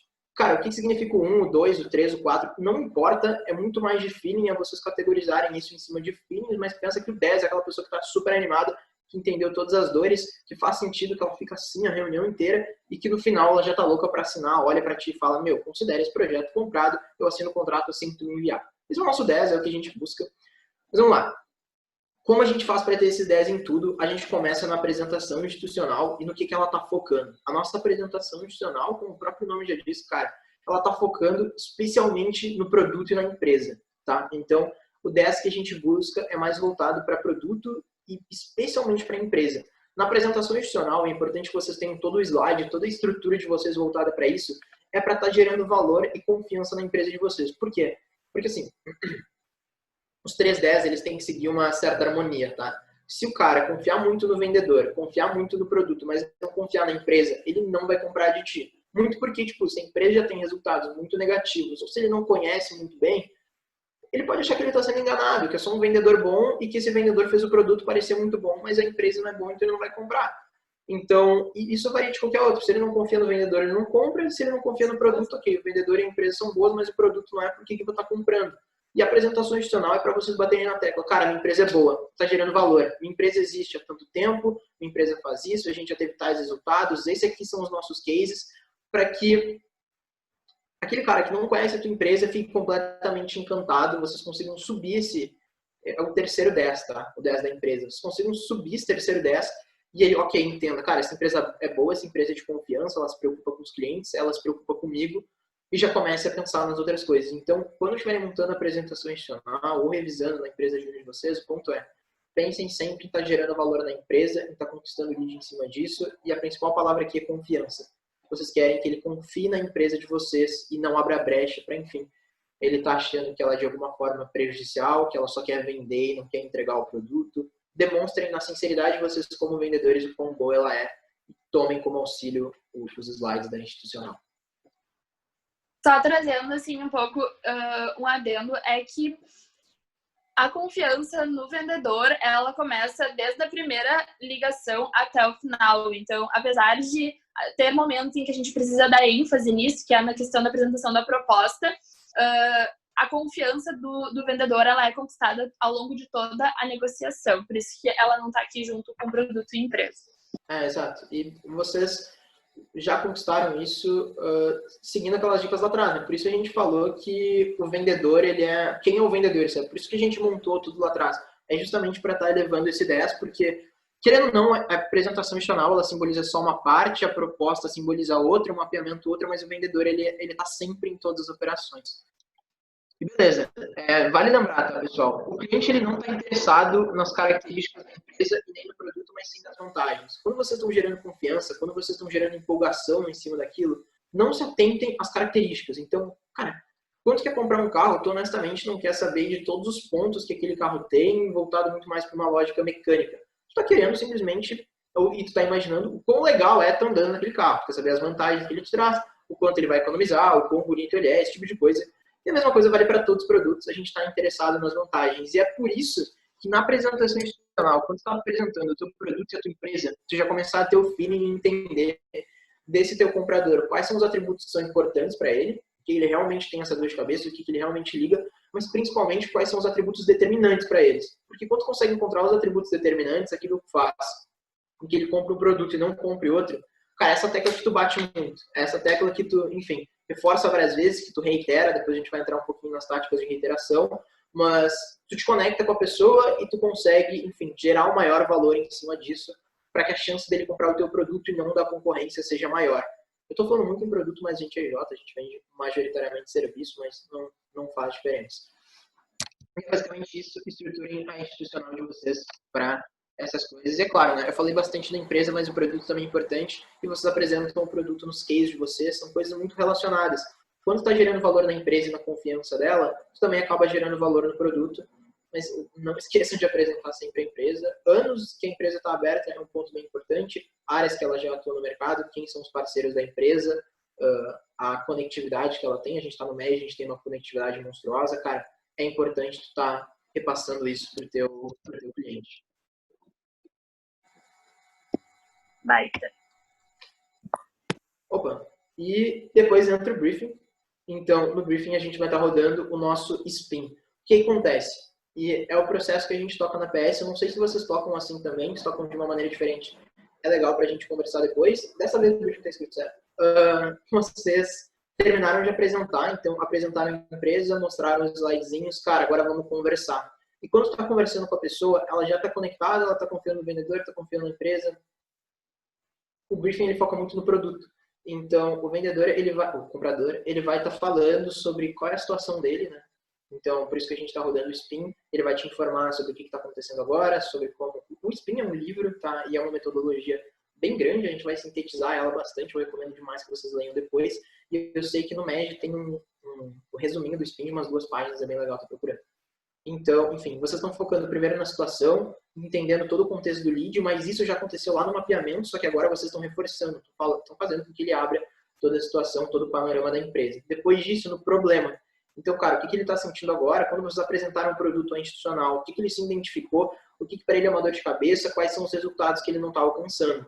E a partir disso, as implicações. Lembram lá atrás, quando eu falei do poder das perguntas? Agora elas entram com muito mais força. Tu não quer, de uma maneira escrachada, mostrar para a pessoa que ela está efetivamente mandando mal em alguma coisa.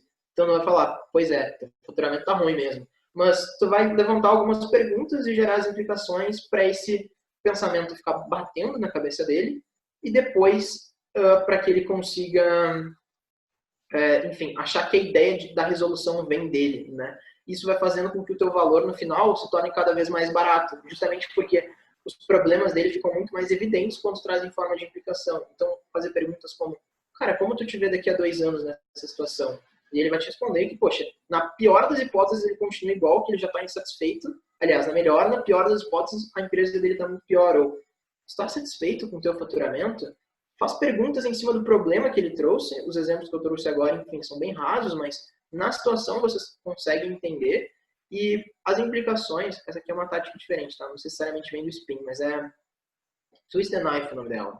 Virar faca. Que assim, a pessoa trouxe o problema dela e tu faz uma implicação contundente. Então, tu faz uma pergunta que leve ela a pensar que aquele problema é muito maior do que ele necessariamente é. Tu tá cravando a faca e virando ela. Para que isso crie cada vez mais a necessidade de resolução nessa pessoa. Então, ela tá pensando, ela tá achando que aquelas ideias são delas. Poxa, é verdade. Meu marketing está mais estruturado, meu financeiro está mais estruturado, eu estou perdendo dinheiro. Daqui a 2 anos, como é que eu vou estar? Porra, daqui a 2 anos eu vou estar muito mal, cara. Se eu continuar assim, eu vou perder mais dinheiro, eu não vou melhorar a minha empresa. Isso cria necessidade de resolução em cima da pessoa. No briefing, tu quer só criar esse tipo de coisa. E gera mais valor no teu produto, porque o teu produto resolve isso. E é claro, tu vai falar que vai montar o projeto para ela e depois você se encontra novamente para tu apresentar a solução. E agora tu já deixou martelando na cabeça da pessoa que ela precisa resolver aquele problema. Aquele problema é muito maior do que ela realmente imaginava e ela está ansiando pela tua resposta. Baita. Então, a gente fez a primeira reunião, a reunião de diagnóstico, a reunião para a gente apresentar a nossa empresa. A gente parte para a segunda reunião, que é a reunião de proposta. Eu não sei se todas as EJs fazem esse processo de primeiro uma reunião de diagnóstico, depois uma reunião de apresentação de proposta, mas a gente faz dessa maneira porque é a maneira que a gente encontrou, a melhor maneira que a gente encontrou para conseguir gerar valor em todos os pontos, todos os aspectos da PS. Então, desde o contexto que a gente está inserido, que é o Movimento Empresa Júnior, até os nossos cases de sucesso, e aí rodando o Spin na parte do diagnóstico, como o Bruno bem trouxe, e agora gerar muito valor na nossa solução, que vai ser essa apresentação de proposta. E aí também, por a gente dar esse espaço de tempo, faz o cliente se sentir que ele é especial e que a gente está fazendo algo muito personalizado para ele. quando muitas vezes não é tão personalizado assim, a gente só pega uma proposta e adapta ali um pouquinho. E aí... Tu falou comigo, Bruna? Não, eu tava gesticulando que a gente não faz isso, que o produto é sempre muito especializado e é por isso que a gente dá bastante tempo, a gente não tá adaptando nada. Isso mesmo. Então, a gente dá aí uma média de tempo de 2 dias entre o diagnóstico e a apresentação da proposta. Muitas vezes a PS, sim, personaliza os projetos, tipo, uma viabilidade de um aplicativo para uma viabilidade de um café. Muda completamente, a gente consegue fazer muitos mais testes, outras pesquisas, enfim. É diferente, a gente precisa de um tempo para fazer essa pesquisa, essa proposta, mas, de fato, faz com que o cliente se sinta especial tendo esse tempo. E aí, a proposta é muito bom, tipo, é o momento em que a gente precisa gerar muito valor na nossa solução, é o momento em que a gente precisa, antes de qualquer coisa, relembrar as dores que ele tinha para que ele consiga estar na mente dele aquilo que ele tem como ponto crítico, e aí sim partir para a solução. E nesse momento a gente precisa ser muito aberto e razoável.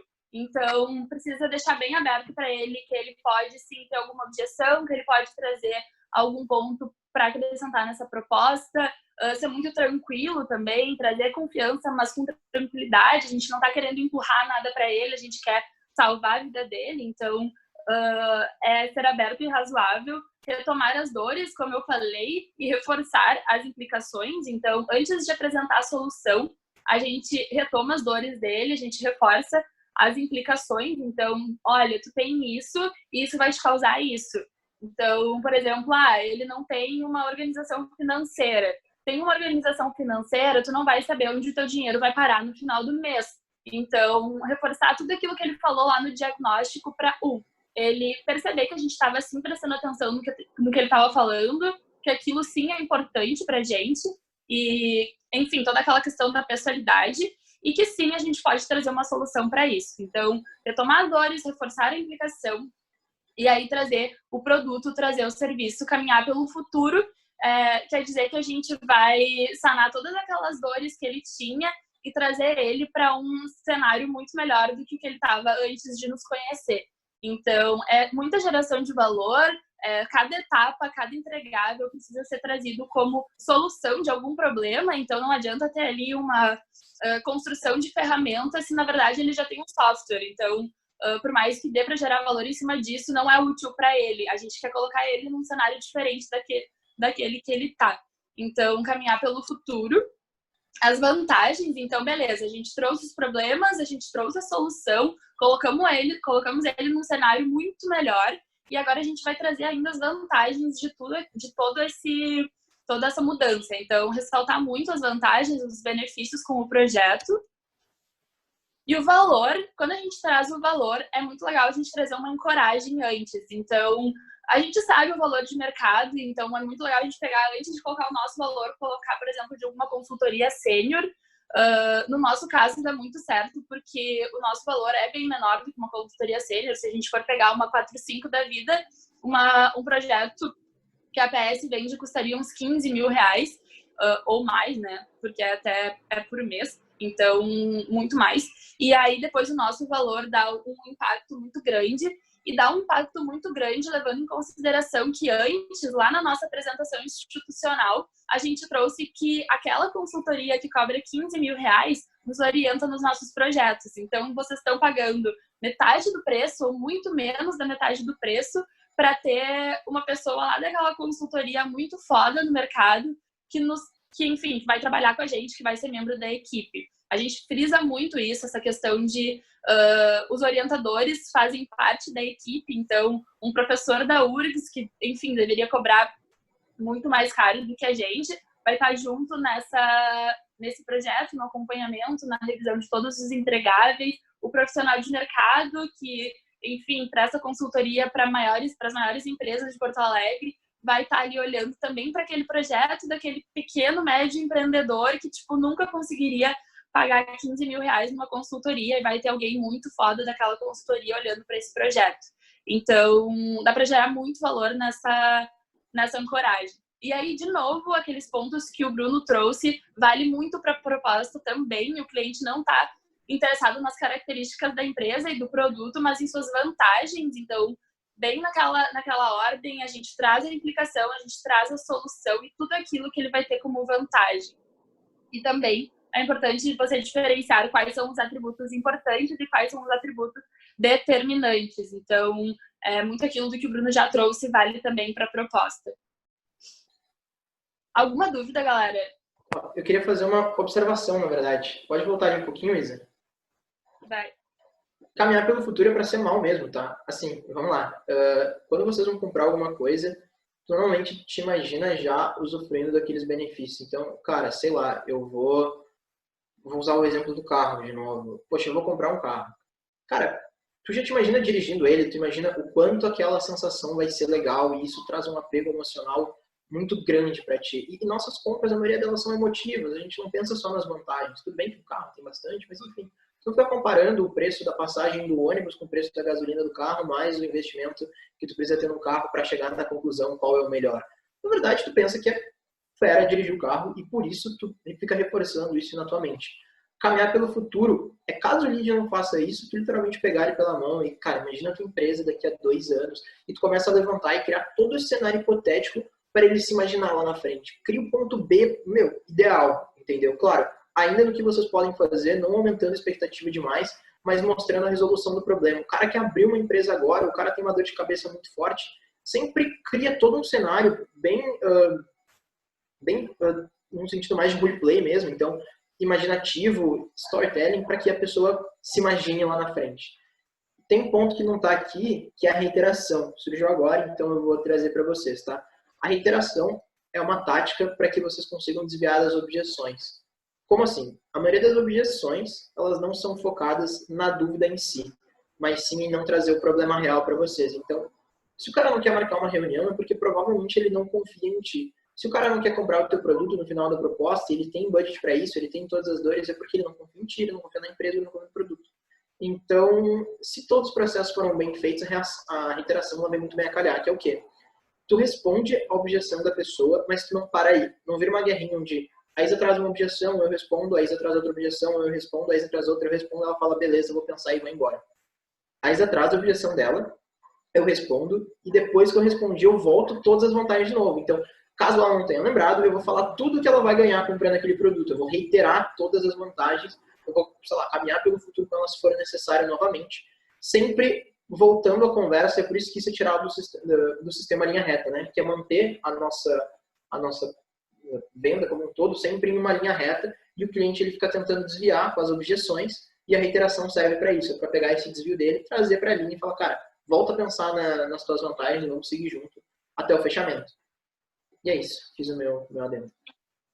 Cara, Bruno falando isso agora, eu fiquei pensando, isso faz muito sentido, tipo, faz muito sentido mesmo, porque já teve várias situações, assim, tipo, que a gente apresentou o valor do projeto e daí ela ficou, mas eu fui numa consultoria sênior e era mais barato, tipo, sei lá se era verdade ou não, mas ela falou isso e, tipo, eu lembro que na hora a gente pegou e voltou toda institucional de novo, assim, não de novo, mas, tipo, pegamos aqueles cases de sucesso e conseguimos falar e daí também, tipo, a questão dos orientadores, tipo, isso é uma coisa que às vezes a gente até deixa meio de lado, mas que gera muito valor, muito, muito valor, porque, tipo, o que eles mais têm medo em contratar uma consultoria, uma empresa júnior é a questão de, tipo, de ser um especialista, muito aquilo que a gente tinha falado.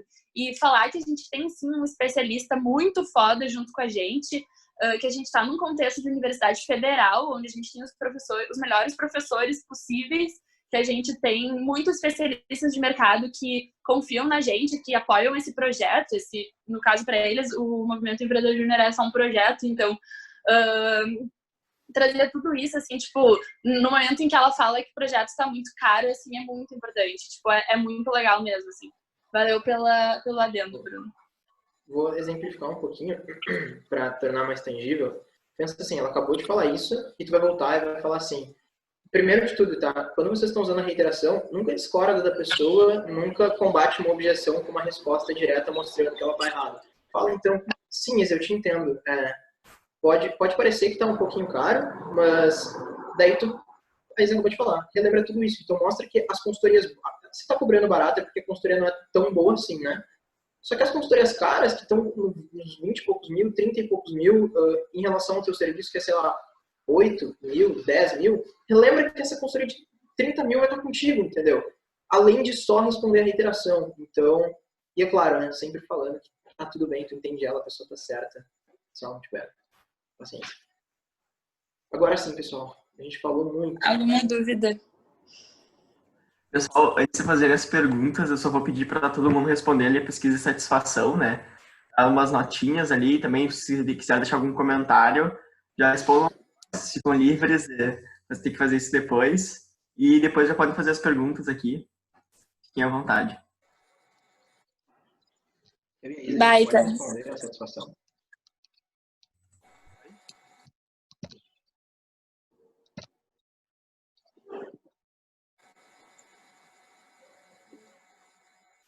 Alguma dúvida, galera? Algo que não tenha ficado muito claro? A gente tentou, tipo, sintetizar o máximo possível que tem de conteúdo nesses livros e trazer da maneira como a gente presencia isso, assim, tipo, foi bem particular, assim, tanto que ali no início o Bruno conseguiu trazer muito bem sobre todos aqueles pontos, eu já não tenho tanta, enfim, não consigo absorver tudo aquilo, mas se ficou alguma dúvida, qualquer coisa, seria legal se a gente pudesse trocar uma ideia. Ou histórias, não precisa ser dúvida. Conta uma vez que tu já fez isso, ensina pra gente outra coisa, vai ser muito legal aprender. Tem milhares de outros gatilhos que a gente nem passou perto, que a gente nem conhece. Fala sobre eles também. Eu vi que a Giovana tinha comentado também. Deixa eu subir um pouquinho. Eu tenho uma dúvida. Na parte da prospecção ativa, vocês fazem ela também via LinkedIn ou não? Tá, não tanto. A gente não costuma usar a prospecção ativa via LinkedIn. A gente começou a implementar agora, muito porque a gente viu os resultados do Magic que estavam dando bem certo. Mas antes não, tá? A gente baseia a nossa prospecção ativa na receita previsível. E a gente tem um funil todo estruturado em cima disso com todos os pontos de contato. Então, começa com o e-mail, daí depois vai para ligação 1, ligação 2, depois e-mail de novo, mas ela focava muito mais em e-mail e ligação. E aí a gente tinha os social points, que era tu chamar a empresa no Instagram, tu chamar a empresa no LinkedIn, por exemplo, mas não tinha uma parte só focada no LinkedIn. A gente começou a fazer isso agora. Mas por ser muito novo, a gente também não tem os resultados mensurados, tá? Tá bom, muito obrigada. Mas o que está acontecendo em relação ao LinkedIn é que a gente tem publicado muitos conteúdos no LinkedIn da PS. E aí tem um pessoal vindo a partir do LinkedIn falar com a gente. Tipo, isso já aconteceu.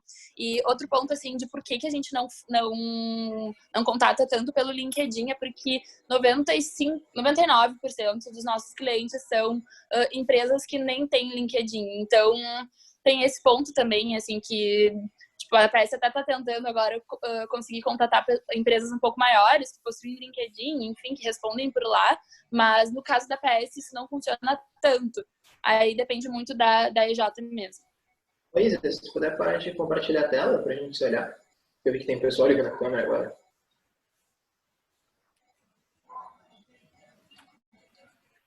Top. Era uma pessoa. Era Tudo só bem. para fazer a pergunta.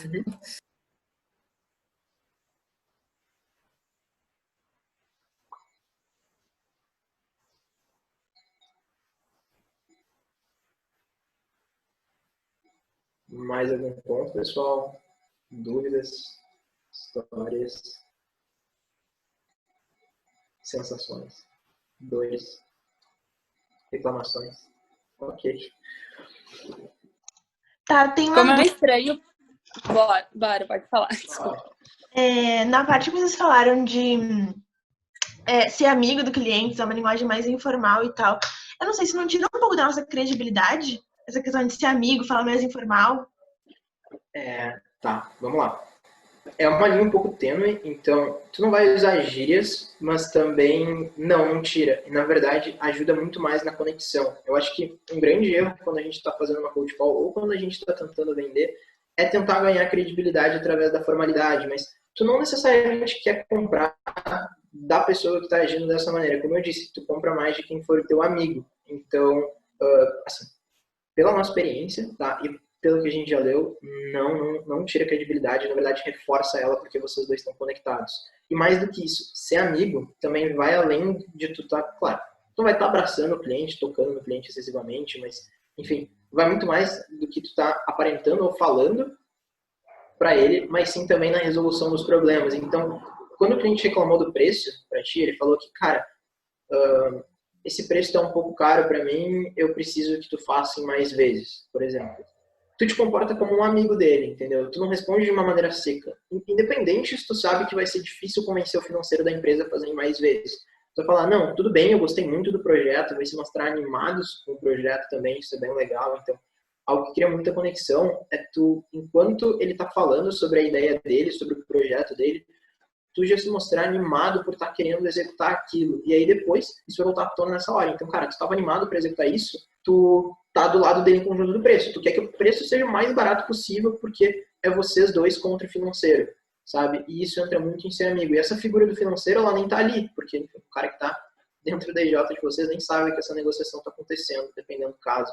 E aí, tu usa esse inimigo em comum para estar gerando essa conexão com ele. E na Cold Call a mesma coisa, de verdade, assim. Se vocês forem informais na Cold Call, todas as tentativas que a gente fez isso não deu certo. Porque automaticamente a pessoa relaciona um vendedor. E ninguém quer ouvir um vendedor, entendeu? Claro, no meio da Cold Call, tu já vai ter se mostrado um vendedor para a pessoa, mas até aí tu já falou a vantagem, entendeu? Tu já falou o que ele ganha te ouvindo, o que ele ganha indo para reunião contigo. Mas se for logo de cara, tipo, oi senhora, blá blá blá, sim, não tem tanto resultado, vai ser bem mais difícil. Certo. Obrigada. Até uma coisa que tu falou, né, naquela questão também de se preparar para a reunião, assim, talvez pesquisar um pouco sobre a empresa e trazer algum conhecimento técnico, assim, para reforçar a tua credibilidade, assim, sobre aquele assunto, sobre aquele ramo, para combater, assim, essa questão. Isso, exatamente, né? Apesar da gente ser informal, a gente é um especialista. E a gente sempre está vendendo essa ideia. Então, Acho que o Bruno trancou, né? Mas enfim, dando continuidade ao que ele estava falando, assim, apesar de ter essa troca mais informal, a questão do especialista... Bruno, tu trancou. Acho que agora voltou, tranquei. né? Só que a minha internet está estável, enfim. Quando tu estiver falando, por exemplo, trazendo jargões técnicos, né? Ser um especialista também conseguir traduzir isso na próxima fase. Então, em algum momento tu falou de ICP, depois tu retoma falando, o cliente que a gente quer atingir e seguiu falando, sabe? Então, apesar de tu parecer, teoricamente, perder, não vai acontecer. Credibilidade sendo informal, tu ganha sendo um especialista, entendeu? Tu ganha mostrando que tu sabe tudo sobre o produto. Entendi, certo. Obrigada.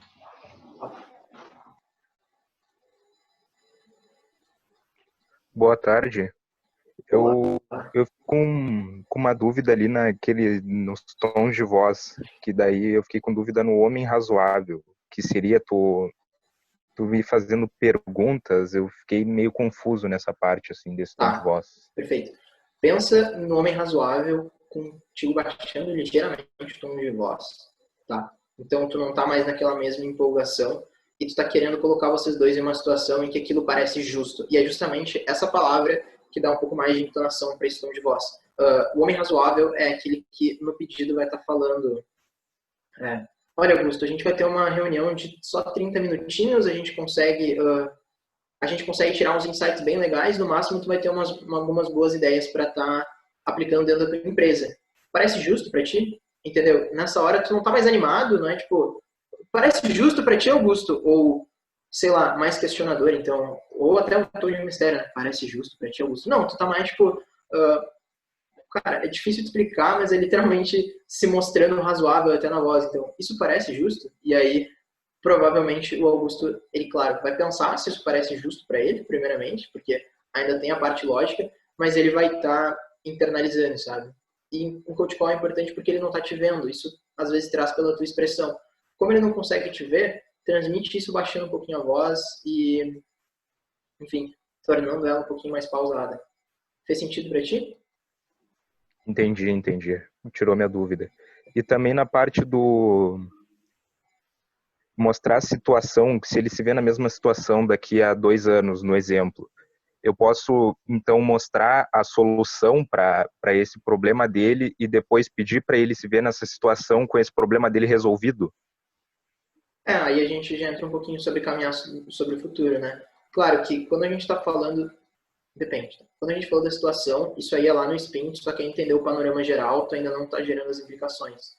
Mas depois que gerou todas as implicações, depois que o cara, ele já entendeu todas as dores e tu perguntou, tipo, cara, como tu estiver nessa situação há 2 anos, encaixar o caminhar pelo futuro nessa hora é um timing muito bom. Sim. Então ele vai falar, meu, daqui a 2 anos, ou minha empresa faliu ou eu tô igual, e eu já não tô ganhando o que eu quero. E tu vai, ok, legal. Então, pô, se a gente conseguir resolver isso, e aí tu mostra pra ele o cenário positivo, e gera mais valor no teu produto. Né? Daí cria aquela coisa assim, meu, ó, se ele tá aqui, ele quer chegar aqui, o que tá entre ele chegar nessa situação é a tua contratação, sabe? Então parece alguma coisa muito pequena para chegar no ponto B dele. E é claro, né? Também tá implicando que se ele não tivesse a contratação, na pior das hipóteses ele vai para cá. Então, sim, muito bem. Era isso, então, muito obrigado. Obrigado, Emerson.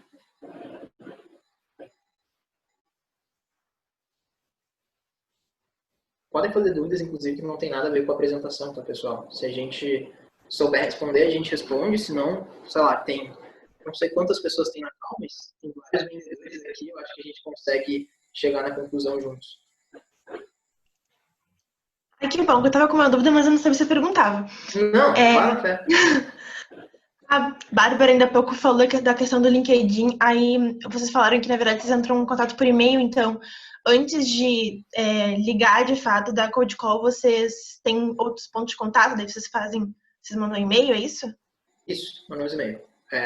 O primeiro ponto de contato com o lead é o e-mail. Esse e-mail ele tem uma taxa de conversão normalmente bem baixa, mas ele já serve para criar um pouquinho mais de conexão. Então, talvez a pessoa já tenha uma ideia prévia da tua empresa, se ela já abriu o e-mail. Tu não vai mandar o e-mail contando que ele responda, porque isso vai ser raro, mas enfim, tu já tem o primeiro ponto de conexão, o primeiro ponto de contato vem por e-mail e é aquela apresentação mais formal, sabe? Até porque se ele efetivamente leu, a cold call é bem facilitada. Como o e-mail está bem estruturado para gerar as implicações certas, ele, quando tu estiver falando com ele pela primeira vez, ele já entendeu aquilo, ele já lembrou das dores, ele está mais conectado contigo do que se ele não conhecesse a empresa. Então, facilita um pouquinho o trabalho. Mas sempre lembra, tá? Não pergunta se a pessoa leu o e-mail como primeira pergunta. Pergunta sempre, tipo, se está tudo bem pra gente ganhar aquele sim e, enfim, as diquinhas lá. Certo. Um dia, Isadora, a gente leva um dia entre o primeiro e o segundo contato dentro do nosso funil de prospecção ativa, tá? Então, mandou e-mail, a gente vai esperar um dia para fazer a ligação. A outra ligação pode ser no mesmo dia, enfim, se o Augusto só chegava às 15 horas e tu ligou às 10. Mas a gente vai alterando entre um dia entre os pontos de contato. Se é na negociação, a gente coloca uns 2, 3 dias para estar apresentando a proposta, como a Isa falou, para a gente ter aquele tempo de construção dela. Primeiro, porque é essencial para a gente não conseguiria construir em pouco tempo, e também para gerar aquele valor, hein? Cara, a proposta ela é personalizada para ti, eu preciso de um tempo para estar construindo ela, porque vai ser algo único. Então, são esses tempos. E se o cliente vem a fechar com vocês, assim, alguma coisa, e daí, no meio do serviço de vocês continuam dando um follow-up, ligando para o cliente para saber como que anda a empresa e tudo mais, assim? Tá, legal. Na PS, o Isa quer responder, na verdade, tá mais quietinho, tô falando muito. Eu não entendi a pergunta, tu pode repetir?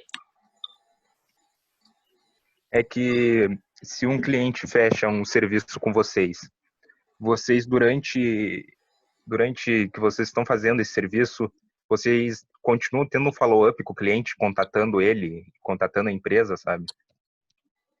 Sim, sim.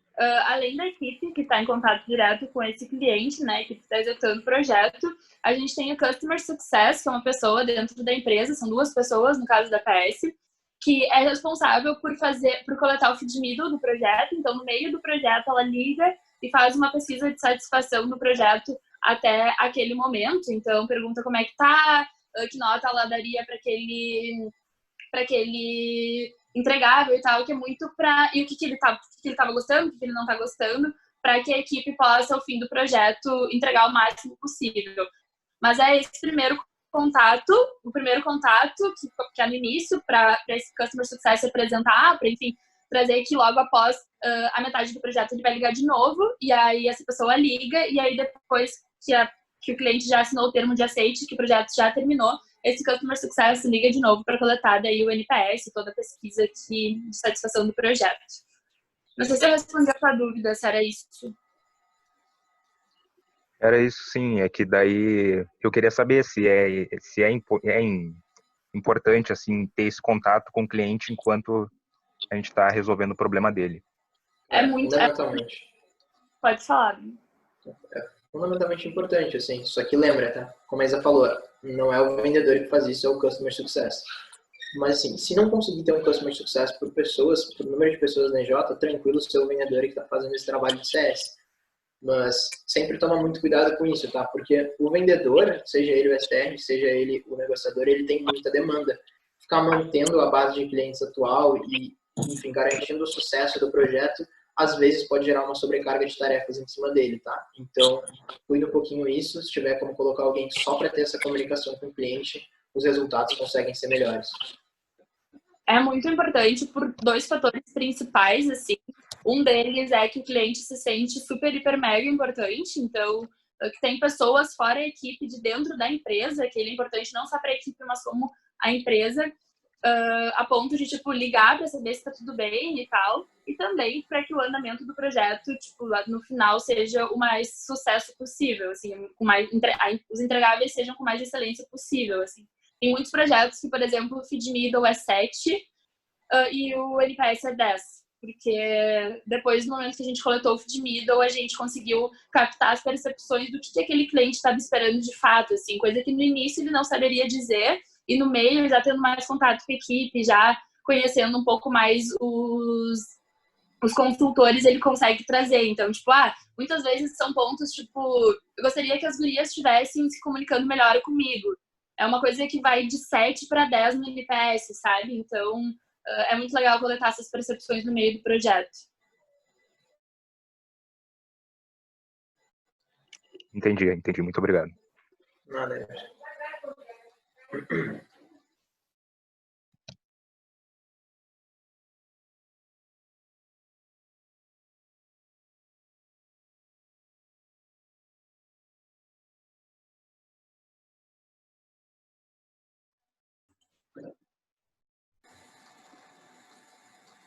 É isso, galera. Mais alguma dúvida? Se não, encerramos. Vale lembrar que você sempre pode procurar a mim ou a Isa para que a gente possa estar ajudando vocês de qualquer maneira. Um ponto legal também, fazendo um jabá, a PS executa a organização comercial como um dos nossos projetos.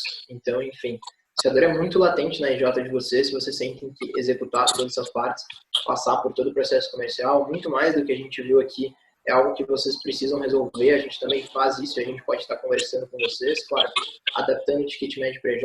Ninguém está necessariamente querendo vender para ninguém aqui, é só para que, enfim, se vocês sentirem isso, a gente pode estar conversando e vendo algo razoável. É engraçado fazer isso depois de passar toda a apresentação, tá ligado? Porque, tipo, eu tô sendo muito sincero, mas pode parecer que não. Enfim, gurizada, é isso. Mas podem nos chamar totalmente de graça, a gente vai responder também e matar as dúvidas aqui. Muito obrigada, gente, pela atenção e pelas dúvidas. Somos muito felizes.